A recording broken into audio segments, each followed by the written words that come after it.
Good morning बच्चों, कैसे हो आप सब। चलिए हम आगे चलते हैं। हम लोगों ने लास्ट वीडियो में बात की थी ऑब्जेक्टिव्स ऑफ एडवर्टाइजिंग की, जिसको हमने दो पार्ट्स में बांटा था। एक थे सेल्स टारगेट और दूसरे थे या सेल्स ऑब्जेक्टिव और दूसरे थे हमारे कम्युनिकेशन ऑब्जेक्टिव, राइट। तो कम्युनिकेशन ऑब्जेक्टिव और सेल्स ऑब्जेक्टिव दोनों ही इम्पॉर्टेंट हैं और दोनों जो है एक दूसरे के पूरक हैं, ये मान के चलिए। कम्युनिकेशन जो ऑब्जेक्टिव है वो काफ़ी मतलब उसे हम मल्टीपल ऑब्जेक्टिव कह सकते हैं, क्योंकि उसमें बहुत सारी बातों पर हम फोकस करते हैं, जैसे नए प्रोडक्ट को लॉन्च करना, नए प्रोडक्ट के बारे में लोगों को इन्फॉर्म करना, ब्रांड की प्रेफरेंस क्रिएट करना, कंपटीशन का सामना करना, जो कस्टमर है उसको सचेत करना, उसको अवेयर करना और उसको कन्विंस करना, बहुत सारी चीज़ें हैं। तो आप ये देख सकते हो कि जो हमारा सेल्स ऑब्जेक्टिव है उसमें तो हमारा मेन टारगेट सेल अचीव करना है, सेल बढ़ाना है, लेकिन उसको पूरा करने के लिए हम लोग बहुत सारे कम्युनिकेशन ऑब्जेक्टिव पे भी ध्यान देते हैं। अब हम बात करेंगे स्पेसिफिक ऑब्जेक्टिव्स की जो एडवर्टाइजिंग से रिलेटेड है। इसमें आप वही चीज़ें देख सकते हो दोबारा से। जैसे कि हमने बोला था कि सेल्स ऑब्जेक्टिव और कम्युनिकेशन ऑब्जेक्टिव है, तो वह अभी डिस्कस कर रही थी कि कम्युनिकेशन ऑब्जेक्टिव जो है मल्टीपल टाइप के ऑब्जेक्टिव्स हैं, लेकिन इसके अंदर ही जो स्पेसिफिक ऑब्जेक्टिव का हम डिस्कस करेंगे उसके अंदर ही सेल्स ऑब्जेक्टिव भी हैं और प्लस में कम्युनिकेशन ऑब्जेक्टिव भी हैं। यानी कहने का मतलब है कि स्पेसिफिक ऑब्जेक्टिव में हमने ऊपर के दोनों ऑब्जेक्टिव्स को कंबाइन कर लिया है, ठीक है। तो अब हम एक एक करके इनको डिस्कस करेंगे। जैसे सबसे पहला जो हमारा ऑब्जेक्टिव है that is to increase the demand. Obviously जब डिमांड इंक्रीज़ होगी तभी हमारा सेल का टारगेट पूरा होगा। तो डिपेंड करता है कि अभी हमारी डिमांड कितनी है प्रोडक्ट की और हम उसको कहाँ तक लेके जाना चाहते हैं, क्योंकि जिस हिसाब से हम टारगेट सेट करेंगे उसी हिसाब से फिर हमें विज्ञापन यानी एडवर्टाइजिंग पर फोकस करना होगा, ठीक है। तो पहला मेन हमारा जो मोटिव है वो है डिमांड इंक्रीज़ करना। उसके अलावा फिर second one is to sell a new product. अगर आपको कोई नया प्रोडक्ट मार्केट में लाना है तो जब तक आप विज्ञापन यानी कि एडवर्टाइजिंग पे ध्यान नहीं देंगे तो उसके बगैर नए प्रोडक्ट को लॉन्च करना और या उसकी सक्सेस दोनों ही इम्पॉसिबल टास्क माने जाएंगे, क्योंकि कस्टमर जो ऑलरेडी दूसरे प्रोडक्ट्स का इस्तेमाल कर रहा है उसके लिए बड़ा मुश्किल होगा किसी भी ऐसे अनजान अननोन प्रोडक्ट को लेना जिसके बारे में वो पहले से जानता ही नहीं है, ठीक है। और बिल्ड न्यू ब्रांड, तो ऑब्वियसली आपका जो ब्रांड है नया है तो मार्केट में उस ब्रांड को इस्टेब्लिश करने के लिए ज़रूरी है कि आप एडवर्टाइजिंग करें। Next one is educate messages sorry हाँ, ये तो मैसेज ही है। एजुकेट मैसेज मीन्स कि आपको अगर कोई भी बात कस्टमर तक पहुंचानी है यानी उसको एजुकेट करना है। ज़रूरी नहीं है कि आप सिर्फ प्रोडक्ट बेच रहे हैं, आप सर्विसेज बेच रहे हैं, आप उसको किसी और बात के लिए भी अवेयर कर सकते हैं। जो सोसाइटी में इविल्स हैं, प्रॉब्लम्स हैं और कुछ शिक्षा से रिलेटेड बातें हैं। मान लीजिए सरकार को कोई मैसेज देना है कस्टमर को, क्लाइंट्स को यानी पब्लिक को हम कह सकते हैं यहाँ पर, क्योंकि यहाँ पर पब्लिक जो है हमारा फ़िलहाल कस्टमर नहीं है, सरकार को सिर्फ अपना एक मैसेज पहुँचाना है। तो एडवर्टाइजिंग एक बहुत बढ़िया ज़रिया है अपनी बात एक लार्ज नंबर ऑफ ऑडियंस तक पहुँचाने का, ठीक है। अगर आप पानी बचाने के लिए कोई मैसेज देना चाहते हैं, बिजली बचाने के लिए कोई मैसेज देना चाह रहे हैं, आप डेंगू के लिए, आप पोलियो ड्रॉप्स के लिए, आप लिटरेसी के लिए, साक्षरता अभियान से रिलेटेड कोई इन्फॉर्मेशन पहुंचाना चाहते हैं, तो ये सारी चीज़ें जो हैं वो एडवर्टाइजिंग के दम पर पॉसिबल हो सकती हैं। नेक्स्ट जो है हमारा टू बिल्ड ब्रांड प्रेफरेंस। तो ब्रांड प्रेफरेंस का मतलब ये होता है कि सबसे पहले तो आपको ब्रांड अपना इस्टेब्लिश करना होगा और उसके बाद ये होता है कि कस्टमर जब ऑलरेडी देखता है कि मार्केट में बहुत सारे ब्रांड है तो वो कंफ्यूज होता है कि उसको किस ब्रांड के साथ जाना चाहिए, राइट। तो यहाँ पर प्रॉब्लम आपके सामने ये आएगी कि आपको उसे कन्विंस करना है कि आपका ब्रांड जो है वो कॉम्पिटिटर के ब्रांड से बेहतर है, वो सुपीरियर है। तो इसके लिए हम इस तरीके से एडवर्टाइजिंग कराते हैं जिसके अंदर दोनों ब्रांड्स के बीच में एक कंपैरेटिव या दो यानी आपका ब्रांड और दूसरे जो प्रोडक्ट्स का ब्रांड है, कॉम्पिटिटर का जो ब्रांड है, तो आपस में कंपैरिजन करके कस्टमर को एक तरह से अवेयर करने की कोशिश करते हैं और उसे एक नॉलेज देने की कोशिश करते हैं कि आपका ब्रांड किस तरीके से दूसरे प्रोडक्ट से सुपीरियर है। तो आपने बहुत सारे ऐसे एडवर्टाइजमेंट देखी होंगी जहाँ पर डिफरेंट प्रोडक्ट्स की कंपैरिजन दिखाया जाता है, राइट। तो ये उसी के लिए है कि वो मैन्युफैक्चरर अपने ब्रांड को कस्टमर के दिमाग में प्रेफरेंस यानी प्रायोरिटी पे रखना चाहता है। Next is to build goodwill. Goodwill मतलब ख्याति, यानी कि आपकी रेपुटेशन क्या है। तो डेफिनेटली अगर आप जितने आप वेल नोन है हमारे सोसाइटी में, जितना आपका बिज़नेस बड़ा है, जितना आपका कस्टमर के बीच में एक नाम है, आपका ब्रांड इतना पॉपुलर है, वो वहाँ से ही तो आपकी गुडविल क्रिएट होती है। और अगर गुडविल अच्छी होगी तो संस्था यानी कि ऑर्गेनाइजेशन का जो लाइफ भी जो पीरियड है, उसकी जो स्टेबिलिटी है वो बढ़ जाएगी। सो डेफिनेटली इस गुडविल का बेनिफिट सिर्फ मैन्युफैक्चरर या कंपनी को नहीं, बल्कि उसमें काम करने वाले एम्प्लॉयज़ के लिए है, उसके अंदर इन्वेस्ट करने वाले इन्वेस्टर्स के लिए भी है, सरकार के लिए भी है। और जो क्योंकि वो टैक्स भरते हैं, तो डेफिनेटली अगर कोई भी इंस्टीट्यूशन ग्रो करता है तो सरकार को टैक्स की इनकम होती है। फाइनेंशियल इंस्टीट्यूशंस के लिए हैं, जो लोग उन्हें लोन्स देते हैं, या तो ऑब्वियसली आप एक ऐसे ही क्रेडिट डेटर को लोन देना चाहेंगे जिसका रेपुटेशन मार्केट में अच्छा हो।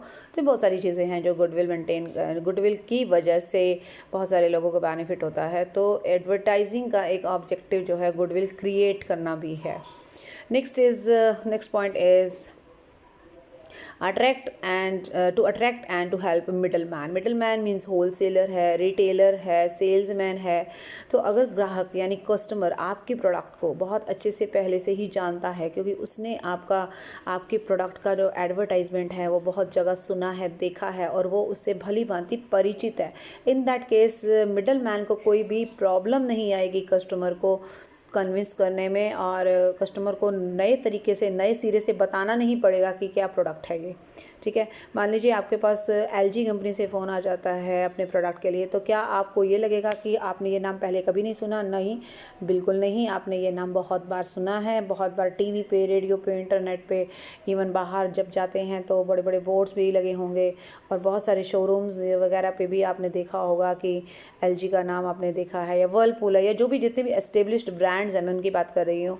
तो ऑब्वियसली अगर वो प्रोडक्ट इसीलिए आपकी नॉलेज में है क्योंकि उसके बारे में बार बार आपको बताया गया है, वह चाहे वो डायरेक्टली हो या इनडायरेक्टली हो। तो जो मिडल मैन है, ये शोरूम का मालिक है, जो सेल्समैन है, जो होलसेलर है, उसको इतना एक कोशिशें नहीं करनी पड़ती ग्राहक को, कस्टमर को मनाने में। ठीक है, next is to support salesman. वही सेम चीज़ आ गई, जैसे आपने मिडल मैन, तो सेल्समैन भी एक तरीके से मिडल मैन ही है, जो आपको चीज़ बेच रहा है और प्रोड्यूसर की चीज़ आप तक पहुंचा रहा है। तो ऑब्वियसली ये भी एक बेनिफिट वाला सीन है कि कस्टमर जब सेल्समैन के पास आएगा, या सेल्समैन जब door to door personal selling के तौर पर अगर मैं देखूँ, व्यक्तिगत विक्रय जैसे आप कहेंगे, तो उस समय उन्हें बताने की नए सिरे से ज़रूरत नहीं है कि वो किस प्रोडक्ट की बात कर रहे हैं। Okay, next is to remind regarding product and company. Definitely एक बार एडवर्टाइजिंग करने से आपको ये नहीं लगना चाहिए कि काम आपका ख़त्म हो गया, प्रोडक्ट को पता लग गया कस्टमर को, तो अभी आपको कोई और ज़रूरत नहीं है। नहीं, ऐसा बिल्कुल नहीं है। एडवर्टाइजिंग का काम सिर्फ प्रोडक्ट के बारे में पहली बार बताना ही नहीं, बल्कि बार बार याद दिलाना भी है। जितनी बार आप कोई भी विज्ञापन टीवी पर, रेडियो पर बार बार सुनते हैं, वो आपके दिमाग पर एक छाप छोड़ जाता है। वो अलग बात है कि आप उसके बलबूते पर या उसके बिहाफ पर कोई चीज़ खरीदते हैं या नहीं खरीदते, that is separate thing. But अगर कोई चीज़ बार बार आपके आंखों के आगे से गुजरती है, आपके बार बार कानों में पड़ती है, तो वो एक चीज़ आपको हमेशा के लिए याद रह जाती है। लेकिन अगर किसी प्रोडक्ट का नाम, किसी संस्था का नाम आप बहुत कम सुनते हैं या बहुत रेयरली सुनते हैं, तो आप उसको बहुत जल्दी भूल जाएंगे। तो ये भी एक बात है, एक भी एक ऑब्जेक्टिव है कि एडवर्टाइजिंग के ज़रिए उस संस्था का, उस इंस्टीट्यूशन का, उस मैन्युफैक्चरर का, उस प्रोडक्ट का नाम बार बार आपको याद दिलाया जाता है। To reach customers left out by salesman. ज़रूरी नहीं है कि आप का कोई भी प्रोडक्ट हर कस्टमर ख़रीदेगा या हर कस्टमर उसको तक पहुंच पाएगा, ऐसा नहीं होता। ये कोई ज़रूरी नहीं है, चाहे वो कितना भी बड़ा ब्रांड क्यों ना हो और चाहे कितना छोटा प्रोडक्ट क्यों ना हो। ठीक है, तो हालांकि ऐसा होता है कि कुछ कंपनीज़ अपने यहाँ पर अलग से एक यूँ लगा लीजिए, जैसे कुछ लोगों की एम्प्लॉय करती हैं जिनका काम कस्टमर के साथ लिंक क्रिएट करना है, उनसे कांटेक्ट बनाए रखना है, उन्हें कॉल्स करनी है ताकि उनके प्रोडक्ट के बारे में उन्हें जानकारी मिलती रहे। लेकिन क्या आप बहुत सारे या सभी कस्टमर्स के साथ ऐसा कर सकते हैं? नहीं कर सकते, इट इज़ नॉट पॉसिबल। तो ऐसा भी होता है कि बहुत सारे ऐसे लोग भी हैं जिनके साथ हम डायरेक्ट लिंक नहीं कर पाते, डायरेक्ट कांटेक्ट नहीं कर पाते। हम ज़्यादातर उन्हीं कस्टमर के टच में रहते हैं जो बार बार हमारे पास आते हैं और हमारे प्रोडक्ट को ही ख़रीदते हैं। तो एक तरीके से उनसे दुकानदार का या जो मैन्युफैक्चरर है वो एक फ्रीक्वेंट जो उनकी विज़िट्स होती हैं तो उसकी वजह से उनके पर्सनल जो है लिंक्स हो जाते हैं। लेकिन बहुत सारे ऐसे कस्टमर भी हैं जिसके साथ आपके कोई पर्सनल लिंक्स नहीं बन पाएंगे और बहुत दूर दराज भी रहते हैं, हो सकता है वो आप तक पहुंच ना पाएँ इतनी इजीली। तो ऐसे सारे कस्टमर जो आपके पर्सनल टच में नहीं है तो उन तक पहुंचाने के लिए भी हमारा विज्ञापन हमारी बहुत बहुत मदद करता है। To inform about change in marketing mix, right. अगर आपने अपने प्रोडक्ट में कोई चेंज किया है, कोई साइज़ बदला है, कोई क्वांटिटी चेंज की है, क्वालिटी चेंज की है, कलर में चेंज किया है, प्राइसेस में चेंज किया है, अवेलेबिलिटी ऑफ सेंटर्स में चेंज किया है। मान लीजिए अब आपका प्रोडक्ट पहले सिर्फ एक हरियाणा में अवेलेबल था, अब वो राजस्थान में, अब वो तमिलनाडु में भी अवेलेबल है, तो it is to be informed. इसको इन्फॉर्म करना पड़ेगा, कस्टमर को बताना पड़ेगा कि हमारा प्रोडक्ट अब इस जगह पर भी अवेलेबल है। ऐसे सभी परिवर्तन, ऐसे सभी चेंजेस जो आप टाइम टू टाइम अपने प्रोडक्ट्स में करते हैं, अपनी पॉलिसीज़ में करते हैं, उसके बारे में कस्टमर को बताना भी विज्ञापन का ही काम है और ये उसका एक ऑब्जेक्टिव भी है। Okay, next is to neutralize competitors advertising. तो एडवर्टाइजिंग में बहुत सारे मार्केट में बहुत सारे कॉम्पिटिटर हैं जिनके प्रोडक्ट के साथ आपके प्रोडक्ट का कंपटीशन है। तो एक एडवर्टाइजिंग ही ऐसा हथियार है आपके पास जिसके ज़रिए आप कॉम्पिटिटर के प्रोडक्ट का असर ग्राहकों के दिमाग में कम कर सकते हैं। कस्टमर्स के दिमाग में जो उनकी छाप है उसको कम करना है तो आपका विज्ञापन बहुत ज़बरदस्त और बहुत सॉलिड होना चाहिए और फैक्ट्स पर बेस्ड होना चाहिए।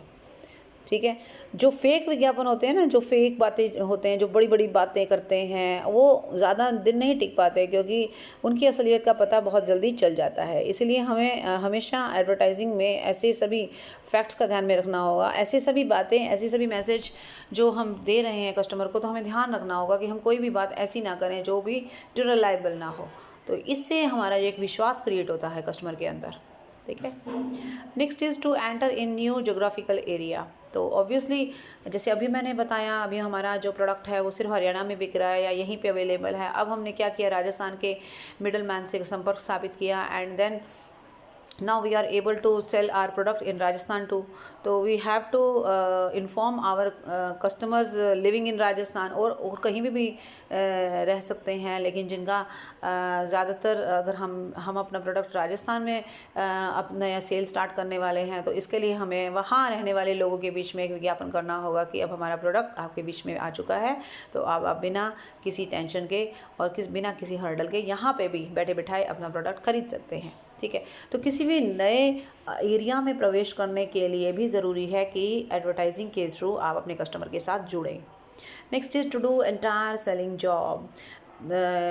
ये क्या चीज़ है, ये है ज़्यादातर जब हम बाय पोस्ट, यहाँ पर है entire selling job by post. तो पोस्ट के द्वारा, बाय पोस्ट कई बार क्या होता है कि हमारे पास कुछ एड्स के बारे में, कुछ प्रोडक्ट्स के बारे में एड्स की जाती हैं। उस बाय पोस्ट में जो आपके पास पोस्ट आती है और उसमें आप देखेंगे कि कई बार एक तो प्रोडक्ट के बारे में बताया जाता है, फिर उसके बारे में उसके प्राइसेस जैसे हैं, उसकी अवेलेबिलिटी है।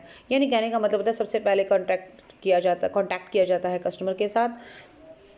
कस्टमर को बाय पोस्ट जो है अपने प्रोडक्ट की जानकारी दी जाती है, इन्फॉर्म किया जाता है, उसे कन्विंस किया जाता है और फाइनली बाय पोस्ट ही हम अपने प्रोडक्ट सेल भी करते हैं। तो यहाँ पर जो पॉइंट है वो यही है कि जब हम पत्र व्यवहार यानी जो पोस्ट करके अपने प्रोडक्ट के बारे में कस्टमर को कन्विंस भी करते हैं, बताते हैं और सेल भी करते हैं, तो सारा काम जो है एक तरीके से यहाँ पर हमने यहाँ पर क्या किया, हमने यहाँ पर स्टार्टिंग की अपने एडवर्टाइजिंग से और उसी के ज़रिए हमने अपना सामान बेच भी दिया। तो यहाँ एडवर्टाइजिंग जो की गई है वो बाय पोस्ट की गई है, और उसी की वजह से हमारा सामान भी एक तरीके से सेल हो पाया है। ठीक है, okay. Next is to overcome dissonance of buyers, यानी डिससेटिस्फैक्शन। बायर में अगर डिससेटिस्फैक्शन है, राइट, तो उस मतलब असंतुष्टि है, किसी बात से नाराज़ है हमारा कस्टमर, ठीक है, तो अभी उसके कस्टमर या उसके नाराज़ नहीं कहूँगी मैं यहाँ पर, उसके अंदर एक डाउट है किसी चीज़ को लेकर, ठीक है। सुनी सुनाई बातें कई बार हो जाती हैं, हमें किसी ने कुछ कह दिया और हमारे माइंड में डाउट आ गया कि नहीं, ये प्रोडक्ट में तो प्रॉब्लम है जी, इस प्रोडक्ट से तो जो है ना स्किन ख़राब हो जाती है, इस प्रोडक्ट से जो है ना हेयर फॉल होने लगता है। तो ऐसी जब सुनी सुनाई बातों पे विश्वास करके कस्टमर डाउट में आता है, तो उसके डाउट्स क्लियर करने के लिए भी हमें एडवर्टाइजिंग के थ्रू ये चीज़ें क्लियर करनी पड़ती हैं कि नहीं, ऐसा नहीं है, और इस तरीके का जो भी बातें, जो र्यूमर्स उठ रहे हैं वो सब फेक हैं, वो गलत हैं। हमारे प्रोडक्ट में इस तरीके के इंग्रेडिएंट्स हैं, यानी इस तरीके का मटेरियल इस्तेमाल होता है जिससे कोई हेयर फॉल नहीं होता, जिससे कोई स्किन ख़राब नहीं होती। तो इस तरीके के डाउट्स अगर आपकी नॉलेज में आते हैं, देन आपको उनको तुरंत क्लियर करना होगा। अदरवाइज़ अगर वो चीज़ कस्टमर के माइंड में बैठ गई तो वो कभी नहीं निकल पाएगी, ठीक है। नेक्स्ट है इस डिससेटिस्फैक्शन को कम करना। अच्छा, अब कॉग्निटिव डिससेटिस्फैक्शन या कॉग्निटिव डाउट्स हैं या कॉग्निटिव डिसोनेंस है, इसका मतलब क्या है? इसका मतलब ये है कि जैसे मान लीजिए मार्केट में गए और आपने 2 प्रोडक्ट देखे, आप एक प्रोडक्ट लेकर आ गए, बट माइंड में कहीं डाउट है कि अरे कहीं मैंने गलती तो नहीं की, कहीं ये वाला प्रोडक्ट उस प्रोडक्ट से बेकार तो नहीं है, कहीं वो प्रोडक्ट अच्छा तो नहीं था, मैंने गलती से उसको छोड़ तो नहीं दिया। ऐसी चीज़ें जब दिमाग में आती हैं तो कस्टमर को ये बताना ज़रूरी है कि जो प्रोडक्ट आप लेकर आए हो, that is good, that is perfect, right, that is superior in comparison of the other product. Okay, so ये जो डिससेटिस्फैक्शन है ये अनुभवी है। अनुभवी समझते हैं, मैंने 2 में से 1 खरीद के घर पे ले आई है, एंड देन मेरे माइंड में एक हो रहा है कि यस, मैंने एक वो बाय तो कर लिया ना। यहाँ पे ऊपर वाले में तो मुझे बाय भी नहीं किया था, मुझे पहले ही डाउट हो रहे थे। यहाँ मैंने बाय भी कर लिया है, परचेज़ कर लिया है, बट फिर भी मेरे मन में डाउट है। तो उस डाउट को आपको दूर करना है एडवर्टाइजिंग के ज़रिए, ठीक है। ओके जी, next specific objectives of classified advertising. Classified का मतलब होता है कि पर्टिकुलर जो एडवर्टाइजिंग की जाती है, जैसे जॉब्स के लिए, जैसे कोई सरकारी बिल्डिंग बननी है तो उसके लिए जो है कॉन्ट्रैक्ट देना है, तो उसके लिए उन्होंने विज्ञापन दिया है, ठीक है। जैसे मैरिजेस के लिए marriage.com, naukri.com, शादी.com, ये सारी चीज़ें क्या है, एक तरीके से इस साइट पर जाकर आप देख सकते हैं कि ये लोग अपनी ऐड करते हैं, और इस साइट पर जाकर आप उन लोगों से कॉन्टैक्ट कर सकते हैं जो जॉब के लिए हैं, जो मैरिजेस के लिए हैं, जो किसी भी पर्टिकुलर काम के लिए हैं, ठीक है। अब मान लीजिए आपको घर अपना बेचना है, तो अखबार के किसी कोने पे आप ज़रूर देख पाएंगे कि वहाँ प्रॉपर्टी से रिलेटेड लेन देन के बारे में जो है एक विज्ञापन दिया गया है, और अगर आप न्यूज़पेपर में देना चाहते हैं तो आपका विज्ञापन उसी कॉर्नर पे ही जाएगा। मतलब कहने का ये है कि ये पर्टिकुलर काम के लिए जो विज्ञापन दिया जाता है, दैट इज़ क्लासिफाइड विज्ञापन, दैट इज़ वेरी इंपॉर्टेंट। सो ये बहुत सारे स्पेसिफिक ऑब्जेक्टिव्स थे जो कंबाइन करके बनाए गए थे, सेल्स ऑब्जेक्टिव और किसको लेकर, कम्युनिकेशन ऑब्जेक्टिव को लेकर, ठीक है। अगर हम यहाँ देखें तो फिलिप कॉटलर जो बहुत ही प्रसिद्ध यानी कि पॉपुलर एक्सपर्ट हुए हैं मैनेजमेंट से रिलेटेड, तो उन्होंने अपने हिसाब से एडवर्टाइजिंग ऑब्जेक्टिव्स को सिर्फ 3 पार्ट्स में बांटा है। देखने में 3 पार्ट्स हैं, लेकिन इसके अंदर फिर आगे क्लासिफिकेशन और भी है। जैसे इन्फॉर्म करना, सबसे पहला काम है कस्टमर को इन्फॉर्म करना। अब क्या इन्फॉर्म करना? अपने प्रोडक्ट के बारे में इन्फॉर्म करना, उसके यूजेस के बारे में इन्फॉर्म करना, उसके डिफरेंट फैक्टर्स के बारे में इन्फॉर्म करना, और उसको यूज़ करने के तरीके के बारे में इन्फॉर्म करना। तो ये हो गया इन्फॉर्मेशन। दूसरी बात, परसुएट करना। अब आप उसको राज़ी करेंगे। ये तो सिर्फ आपने इन्फॉर्म किया, इसमें आपने ये नहीं कहा कि हमारा प्रोडक्ट खरीदो, राइट। कभी भी स्टार्टिंग में हम अपने कस्टमर को प्रेशराइज नहीं कर सकते कि आप हमारा ही प्रोडक्ट लें। हालांकि प्रेशराइज आप कभी भी नहीं कर पाओगे, आप सिर्फ कन्विंस कर सकते हो, ठीक है। आप ज़बरदस्ती नहीं कर सकते किसी के साथ कि वो आपका ही प्रोडक्ट ले, ठीक है। दूसरी बात है, आप उनको परसुएट करोगे, आप उनको कन्विंस करोगे कि आपका ब्रांड दूसरों से किस तरीके से पॉपुलर है, आप उनको क्या क्या सर्विसेज प्रोवाइड करोगे या करने वाले हो। आप अगर आपको लगता है कि हमारे प्रोडक्ट से रिलेटेड कुछ डाउट्स हैं तो हम आपके डाउट्स क्लियर करते हैं।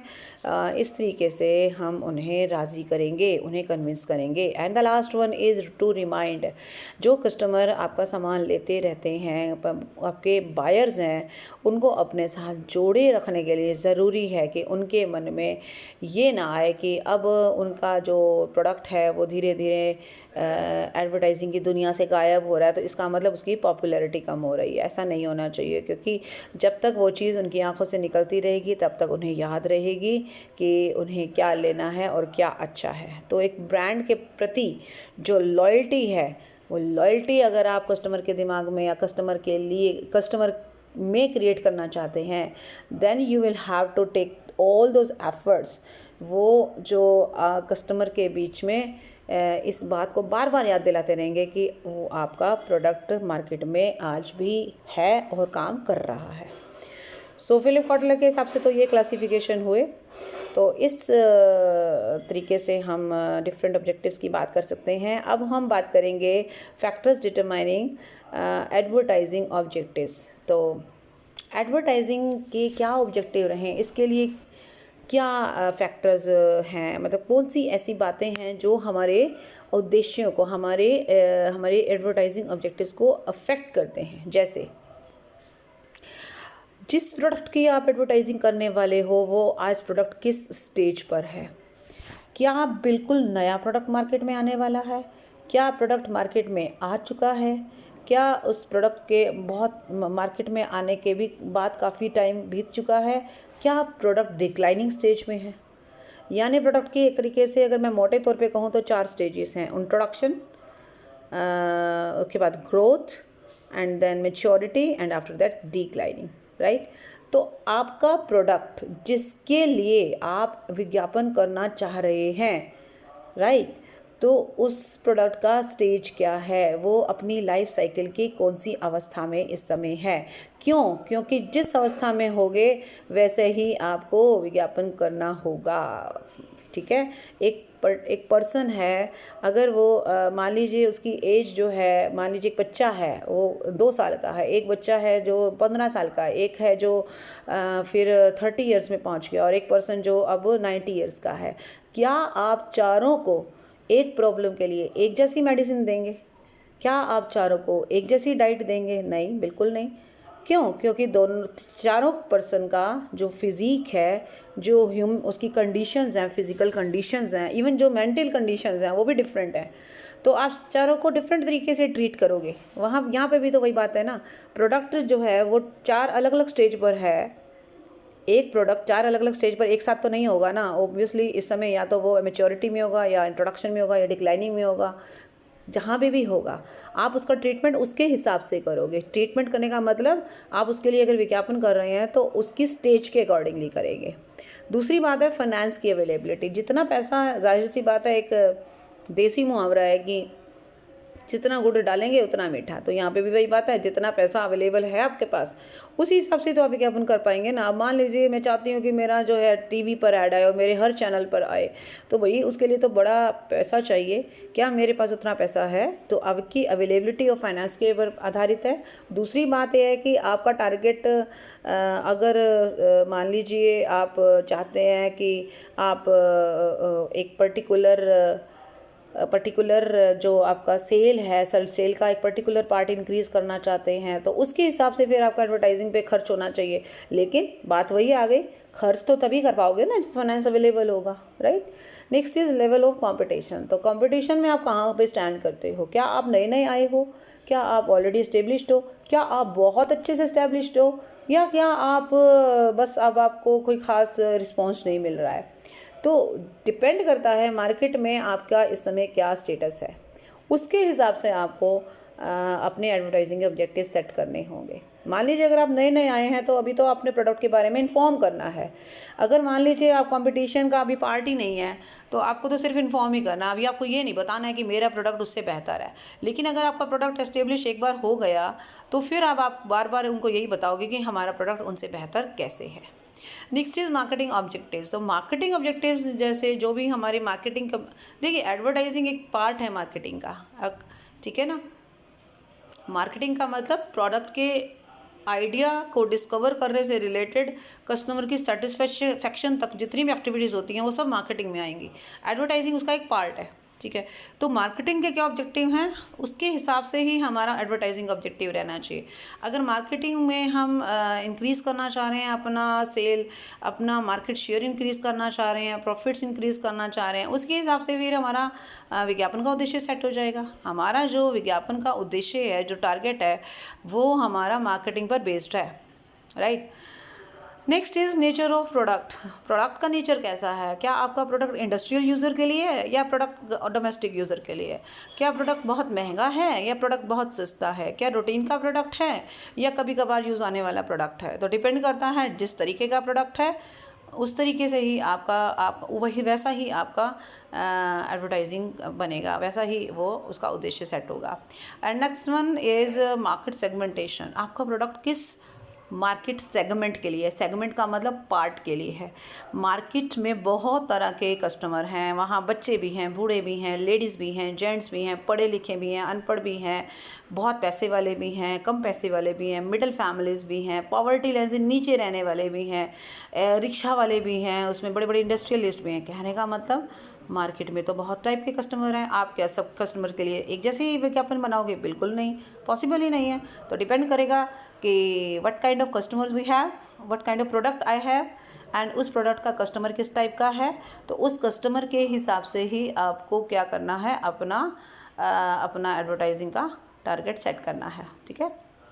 Okay, next one is benchmark and degree of change. यानी कहने का मतलब, बेंचमार्क का मतलब अभी थोड़ा लास्ट वीडियो में हमने एक पॉइंट डिस्कस किया था कि कम्युनिकेशन मॉडल की कुछ स्टेजेस होती हैं। जैसे मैंने मान लिया कि मेरे ब्रांड के बारे में अभी कस्टमर को पता नहीं है, या दूसरी स्टेज हमने मान लिया कि कस्टमर को ब्रांड के बारे में पता है बट अभी उसने इस्तेमाल नहीं किया है, ठीक है। तो अब आपको देखना है कि डिफरेंट स्टेजेस में कस्टमर किस स्टेज पर है। अगर कस्टमर ऐसे हैं जो अभी फ़िलहाल ब्रांड के बारे में जानते ही नहीं है, तो आज हमने ये बताना है कि भाई ब्रांड क्या है, क्या नाम है, कौन सी संस्था है, क्या प्रोडक्ट लेकर आई है, राइट। तो एक तरीके से बेंचमार्क का मतलब ये बताना, ये पता लगाना कि आपका जो टारगेट कस्टमर है उसका इस समय करंट स्टेटस क्या है, वो इस समय किस अवस्था में, किस सिचुएशन पर है, किस स्थिति में है, उसके हिसाब से ही फिर हमारा एडवर्टाइजिंग किया जाएगा, ओके। अभी बेंचमार्क का पता लग गया और उसके बाद फिर जो है आपको फिर ये देखना है कि अब मान लीजिए आपको बेंचमार्क का पता लग गया कि इस समय हमारे कस्टमर जो हैं वो सिर्फ मार्केट में 50% कस्टमर ऐसा है जो हमारा प्रोडक्ट खरीद रहा है। हम चाहते हैं कि मार्केट में कम से कम 90% कस्टमर हमारा प्रोडक्ट खरीदे। तो ऑब्वियसली आपने अपना टारगेट 40% से इंक्रीज़ कर लिया। तो डेफिनेटली आपका जो विज्ञापन का तरीका होगा, जो मीडिया का सिलेक्शन होगा, जो मैसेज में जो मैसेज में आप डालेंगे, वो सब उस टारगेट के पॉइंट ऑफ व्यू से डालेंगे, right. Next one is dissatisfaction among customers. यानी कि कस्टमर के बीच में वही चीज़ सेम आ गई है कि अगर आपका कस्टमर जो है डिससेटिस्फाई है, देन आपको ये उसके डाउट्स क्लियर करने हैं, उसकी शिकायतों का समाधान करना है। And last one is distribution strategy. Distribution strategy दो तरह की है यहाँ पर, एक है पुल स्ट्रैटेजी और एक है पुश स्ट्रैटेजी, राइट। ये है हमारी पुल स्ट्रैटेजी और ये है हमारी पुश स्ट्रैटेजी। अभी इसका मतलब क्या है? पुल स्ट्रैटेजी कस्टमर को ध्यान में रख कर बनाई जाती है। और कौन सा कस्टमर? जो आपका अल्टीमेट कस्टमर, अल्टीमेट जो फाइनल यूज़र है उसकी मैं बात कर रही हूँ, ठीक है। तो पुल स्ट्रैटेजी का मतलब है कि मुझे कस्टमर को अपनी तरफ खींचना है, मुझे कस्टमर को अपने प्रोडक्ट के लिए कन्विंस करना है, दैट ओके। और दूसरा जो स्ट्रैटेजी है वो मिडल मैन के पॉइंट ऑफ व्यू से बनाई गई है, पुश स्ट्रैटेजी। यानी उनको पुश करना है, उनकी सेल को पुश करना है, उनको एक तरीके से मोटिवेट करना है, उनको हेल्प करना है। कहते हैं ना, कोई अगर मान लो गिर गया या कोई चल नहीं पा रहा है तो आप थोड़ा सा उसको धक्का दोगे ताकि वो चलना स्टार्ट करते। तो यहाँ पे पुश स्ट्रैटेजी का मतलब यही है कि आप एक तरीके से जो हमारी जो प्रोडक्ट का डिस्ट्रीब्यूशन है उसके लिए आप पुल स्ट्रैटेजी इस्तेमाल भी कर सकते हो और पुश स्ट्रैटेजी भी इस्तेमाल कर सकते हो। और ये डिस्ट्रीब्यूशन में हम थोड़ा सा और डिटेल में करेंगे। तो ये हो गया हमारा इस वीडियो का टॉपिक। अभी आपको इतना ही करवाएंगे, बाकी का नेक्स्ट जो भी पार्ट रहेगा वो हम नेक्स्ट वीडियो में देखेंगे। So thank you so much, bye bye and take care.